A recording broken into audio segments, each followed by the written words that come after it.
Wir sind an der marokkanischen Atlantikküste entlang gereist und wir haben die Energie gespürt und schöne Städte besucht.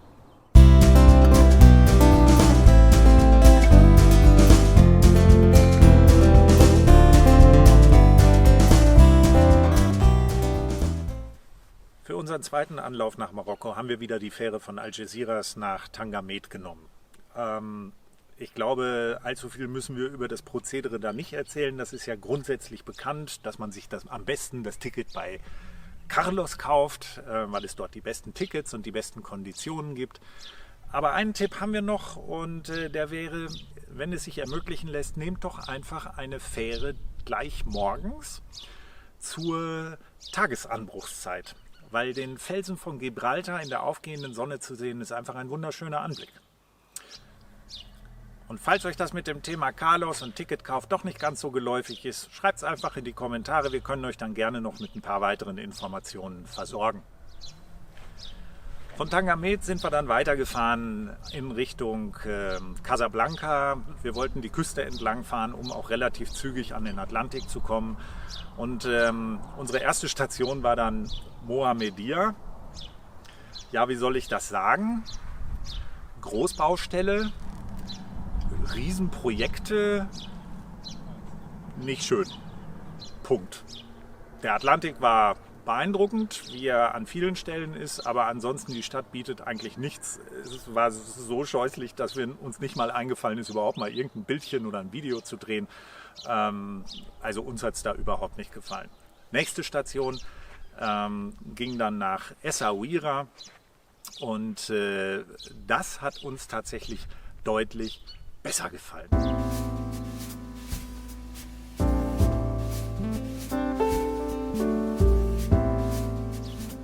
Die Stadt Essaouira war mal von den Portugiesen besetzt. Der damalige Name lautet Mogador. Diesen Namen findet man auch immer mal wieder, wenn man in der Umgebung von Essaouira unterwegs ist.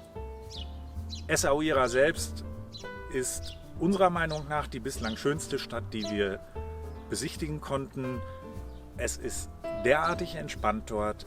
Niemand hässelt einen, obwohl doch relativ viel Tourismus dort unterwegs ist. Und es gibt halt so viele schöne Ecken zu sehen. Die ganzen Gassen mit ihren Läden, das Kunsthandwerk, der Fischmarkt. Ich würde sagen, schaut es euch einfach mal an. Ich schneide da mal ein bisschen was zusammen.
Es ist olfaktorisch doch eine Herausforderung.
Also ein Besuch in dieser wirklich zauberhaften Stadt würden wir eigentlich jedem empfehlen. Macht den Schritt dahin, lasst vielleicht besser Marrakesch aus oder Städte, die sowieso völlig überlaufen sind. Kommt mal nach Essaouira, guckt es euch an, ist nett.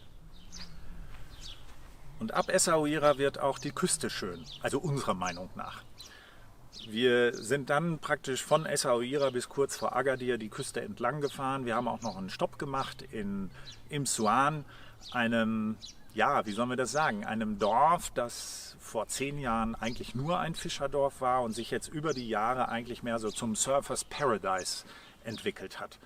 Mit den entsprechenden Infrastrukturen, die unserer Meinung nach vielleicht auch nicht alle ganz legal gebaut worden sind. Aber egal, es ist nett. Es ist so ein bisschen anarchisch, es ist ein bisschen chaotisch, aber es ist eine coole Stadt, um einfach auch den Leuten mal so ein bisschen beim Wellenreiten zuzugucken.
Wenn man also jetzt auf so einer Klippe sitzt, des Morgens oder des Abends und dem Meer zuguckt, wie es so gegen die Felsen klappert, das ist Energie. Das ist Energie pur, die dort im Wasser zu sehen ist. Und gleichzeitig ist der Kopf leer. Und das ist eine wunderschöne Stimmung. Man sitzt da einfach, lässt die Wellen so auf sich einprasseln. Man versteht kaum sein eigenes Wort, weil die Brandung so laut ist. Aber das haben wir auch tatsächlich mal gebraucht, so ein paar Tage.